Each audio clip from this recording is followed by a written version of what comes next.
হরে কৃষ্ণ। নমস্কার বন্ধুরা, তোমাদের সকলকেই স্বাগত জানাই সনাতনী শ্রাবণী চ্যানেলে। এই চ্যানেলে সনাতনীর বিষয় নানা রকম আলোচনা হয়। আজ জব সম্বন্ধে কিছু কথা বলবো। আমরা তো অনেকেই জব করি, কেউ সঠিক করে, কেউ সঠিক করে না।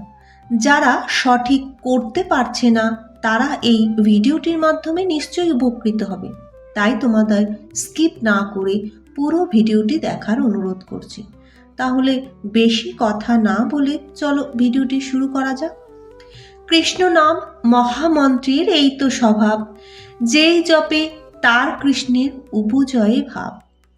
হরে কৃষ্ণ মহামন্ত্রের একটি স্বভাব হচ্ছে, যেই তা জপ করে তারই তৎক্ষণাৎ কৃষ্ণের প্রতি প্রেমময়ী ভক্তিভাবের উদয় হয়।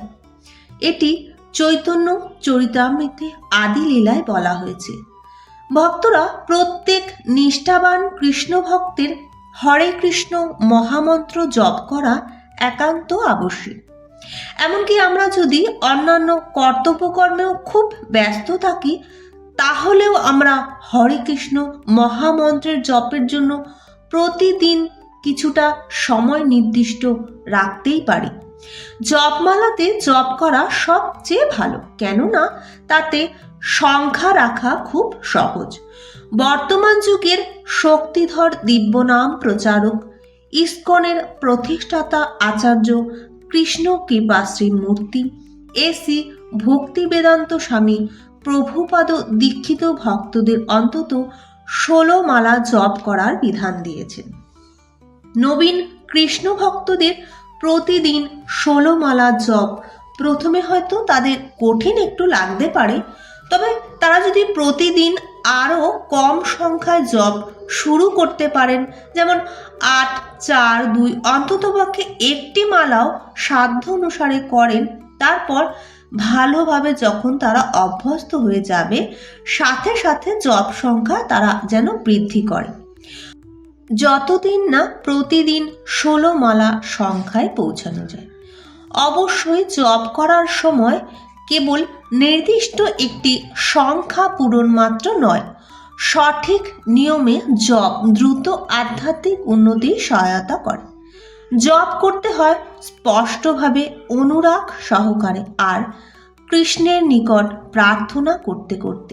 সেই সাথে জপের সময় উচ্চারিত ভগবানের দিব্য নাম সমূহ শ্রবণে মনোযোগ নিবদ্ধ করতে হয়।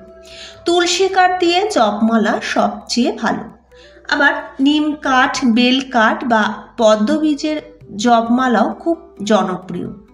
জপের সংখ্যা রাখার জন্য সাক্ষী মালা ব্যবহার করতে হয়। জপমালা যে 108টি গুটিকা রয়েছে, আরেকটি বড় গুটিকা আছে যাকে বলে সুমেরু। জপমালাটি ডান হাত দিয়ে নিয়ে তা বৃদ্ধাঙ্গুলি এবং মধ্যমা আঙ্গুলির মধ্যে ধরতে হবে। তর্জনী আঙ্গুল আপনারা ব্যবহার করতে পারবেন না, এটি যথেষ্ট পবিত্র নয় বলে মনে করা হয়। সুমেরুর যে গুটিকার পর মোটা দিকের গুটিকাগুলো রয়েছে, তার প্রথমটি ধরে জপ শুরু করতে হবে।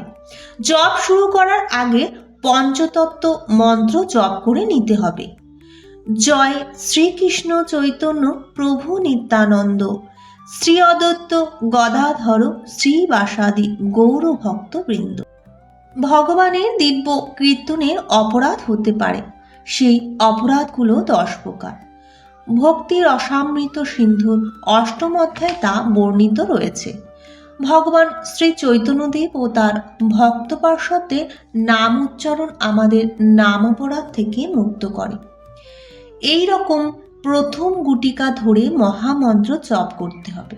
হরে কৃষ্ণ কৃষ্ণ কৃষ্ণ হরে হরে, হরে রাম রাম রাম হরে হরে। তারপর দ্বিতীয় গুটিকা ধরুন। অনুরূপভাবে সম্পূর্ণ যে মহামন্ত্রটি আছে সেটি জপ করুন, তারপর আবার পরের গুটিকাতে যান। এইভাবে প্রত্যেক গুটিকায় পূর্ণ হরে কৃষ্ণ মহামন্ত্র আপনি জপ করুন। 108 বার জপ করার পর আপনি সুমেরুর গুটিকায় পৌঁছবেন এবং তখন 1 মালা জপ সম্পূর্ণ হবে। এইবার সুমেরুর গুটিকাগুলো ডিঙিয়ে না গিয়ে মালাটি থলির মধ্যে ঘুরিয়ে নিতে হবে এবং বিপরীত দিক থেকে আবার পঞ্চতত্ত্ব মন্ত্র উচ্চারণ করে তারপর হরে কৃষ্ণ মহামন্ত্র জপ করতে হবে। এইভাবে নিয়মিত আপনি যদি জপ করতে পারেন, আপনাদের মনুষ্য জীবন ক্রমান্বয়ে সুন্দর এবং সার্থক হয়ে উঠবে। ভিডিওটি এখানে শেষ করলাম। কমেন্টে অবশ্যই হরে কৃষ্ণ লিখবেন। লাইক, শেয়ার, সাবস্ক্রাইব করে পাশে থাকার অনুরোধ করছি। নমস্কার।